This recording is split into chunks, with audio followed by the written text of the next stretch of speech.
Protestant इस्लाहत का दौर किस सदी में हुआ? In which century the Protestant Reformation took place? और आपके ऑप्शंस आपकी स्क्रीन पर ये हैं। 13th सेंचुरी 13वीं सदी, ऑप्शन बी 14th सेंचुरी 14वीं सदी, ऑप्शन सी 15th सेंचुरी 15वीं सदी, या ऑप्शन डी 16th सेंचुरी यानी 16वीं सदी। 30 सेकेंड आपके पास है, टेक योर टाइम। याद रखिए कि जब दुनिया की तारीख बीसी के बाद शुरू हुई तो 0 से शुरू हुई जी।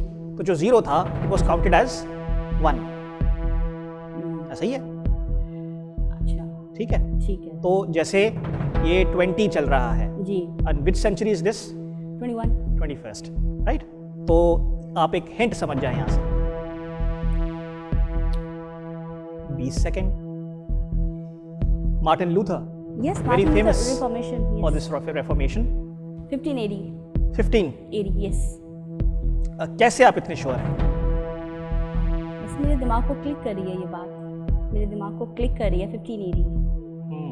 14 और 15 है, तो लेट्स गो विद 15। ज्योग्राफी तो आप बखूबी जानती हैं, हाँ। लेकिन हिस्ट्री में डेट्स हैं, ये डेट्स थोड़ी कंफ्यूजन होता है। हिस्ट्री खुदा का शुक्र है मुझे अच्छी लगती है और मुझे थोड़ी बहुत आती है। हिस्ट्री बनती डेट्स हैं डॉक्टर हाँ, साहिबा, लेकिन डेट्स याद रखना आसान नहीं होता। History is very interesting. Very interesting. और अगर आप डेट इधर उधर हो जाए तो सारी तारीख इधर उधर हो जाए। जी। 15 सेकेंड। 15 without waste. मैं फिर भी आपको टाइम दे रहा हूँ, मैं टाइम वेस्ट करना चाह रहा हूँ। अच्छा। जी। 10 सेकेंड। 14 9 8 7 6 5 4 3 2 1 0। 14। Are you sure? पहले आपने 15 का, अब आप 14 कह रही हैं। इन दोनों में से जल्दी बता दें, मैं लॉक कर दूं। 14। Okay, 14th century option B को लॉक कर दिया जाए। मैंने आपको एक हिंट दिया था, याद है आपको? जी। कि एक सेंचुरी हमेशा जब हम कहते हैं तो वो आगे ही होती है। जी। अगर आप तारीख जानती हैं जी। तो मार्टिन लूथर जो है कब पैदा हुआ? याद नहीं, पढ़ा है, याद नहीं है।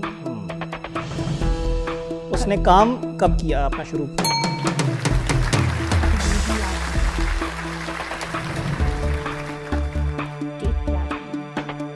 मैंने आपको कहा था जो हिस्ट्री बनती है वो डेट्स के बिना नामुकम्मल है, अधूरी है।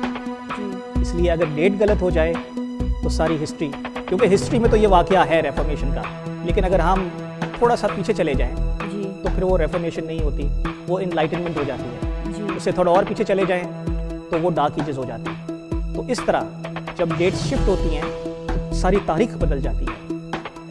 अगर आगे 22वीं सदी में कोई कहेगा कि कोरोना किस सदी में आया था, और अगर वो एक सदी पीछे चले जाए तो सवाल उनका क्या होगा? सही, गलत होगा। अगर वो बोले कि 19वीं सदी में या 20वीं सदी में आया था तो गलत है। इसीलिए आपका जवाब भी गलत है, क्योंकि सही जवाब जो है नहीं, 13वीं सदी नहीं है, वो इनलाइटनमेंट की सदी है। जो सही जवाब है वो है ऑप्शन डी, 16वीं सदी। That is the right answer. I am sorry doctor साहिबा, लेकिन आपका जवाब यहाँ भी गलत हुआ। तो डॉक्टर साहिबा, जवाब तो आपका गलत हुआ, लेकिन ये हमारी हिस्ट्री का, स्पेशली चर्च हिस्ट्री का एक बहुत अहम वाकया है जी। कि हम जानते हैं कि मार्टिन लूथर किस तरह उसने चर्च में ये सारी तब्दीलियाँ लेकर आया जी। और और वो बहुत सारी जो तब्दीलियाँ आईं वो चर्च की बेहतरी के लिए भी आगे बढ़ी, और चर्च का काफ़ी नुकसान भी इससे हुआ। इसकी थोड़ी सी और तफसील जानते हैं। चलते हैं ग्रैंड मास्टर की तरफ, जो हमें थोड़ी सी तफसील इसके बारे में बताएंगे। कलीसिया की ये बड़ी खूबी रही है कि उसने उन तमाम वाक़यात को कलमबंद किया जो कुछ जो है ना वकूफ़ पज़ीर होते रहे, और बहुत सारा ऐसा मवाद हमें मिलता है जिसे हम डार्क एजेस ऑफ चर्च के नाम से ऐसी कुतुब हमें मिलती हैं तो ज़ाहिर है कि कलीसिया भी इंसानों से बनी है, जहाँ कमज़ोर और ताकतवर हर तरह के इंसान मौजूद हैं। कमज़ोर से मुराद ईमानी कमज़ोरी कहीं आ सकती है। तो नेकों और बदों दोनों का मजमूआ कलीसिया है। अच्छे शख्स और जो है ना कमज़ोर शख्स, ये सब कलीसिया में मौजूद हैं। तो इसी तरह कलीसिया में कुछ बातें ऐसी राइज हो गई जिन पर इन्हें मार्टिन लूथर को एतराज़ था। और मार्टिन लूथर बताते ख़ुद एक अगस्टिनियन मॉन्क थे, प्रीस्ट थे, और उन्होंने अपने वो 95 नुकात जो है लिख के बताए कि साहब ये नुक्ते हैं जिनकी इस्लाह बड़ी ज़रूरी है। सो ये वाक़या जो है ना 16वीं सदी में हुआ था। 1517 1518 का वक्त है, तो हम इसको 16वीं सदी कहते हैं। Thank you very much grand master. German था, और आपको पता है जर्मन्स जो होते हैं ये बहुत इंटेलिजेंट लोग माने जाते हैं। तो मार्टिन लूथर ने उसकी बुलाहट किस तरह आई वो थोड़ा सा मैं आपके सामने रखना चाहता हूँ कि ये जा रहा था और तूफ़ान आ गया। जब तूफ़ान आया तो बिजली कड़की, ये एक दरख्त के पीछे छुप गया और इसने कहा कि अगर आज खुदा तू मुझे बचा ले तो मैं अपनी ज़िंदगी तेरे नाम कर दूंगा, मैं एक प्रीस्ट बन जाऊंगा, मैं काहिन बन जाऊंगा। और वो बच गया। और फिर उसने अगस्टिनियन जो जमायत है वो ज्वाइन की और वो काहिन बना। जैसे जैसे वो ज़िंदगी में आगे बढ़ता गया उसने महसूस किया कि बहुत सारी चीज़ें चर्च में गलत हो रही हैं। और उसने क्या किया फिर कि 95 थीसिस बड़े मशहूर हैं ये जाके चर्च के कैथेड्रल के दरवाजे पर उसने ठोक दिए और बहुत सारे फिर वहाँ से एजेंडा शुरू हुए। लेकिन बेसिकली ये जो रेफॉर्मेशन थी इसमें सियासी और मजहबी दोनों एजेंडा शामिल थे जी। क्योंकि बादशाह इसके साथ थे जी। और बस आगे चीज़ें बढ़ती गईं और फिर हम जानते हैं कि चर्च डिवाइड हो गया, तकसीम हो गया, प्रोटेस्टेंट चर्च आ गया और कैथलिक चर्च।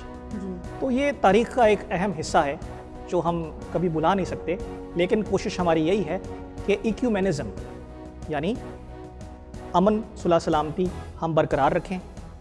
हमारा ईमान कुछ जगहों पर मुख्तलिफ होगा लेकिन हम सब खुदा यीशु मसीह पर ईमान रखते हैं जो हमारा सच्चा और वाहिद खुदा है। बस यही हमारे लिए ज़रूरी है। तो बढ़ते हैं अपने आखिरी सवाल की तरफ जो आपकी स्क्रीन पर डॉक्टर साहिबा ये है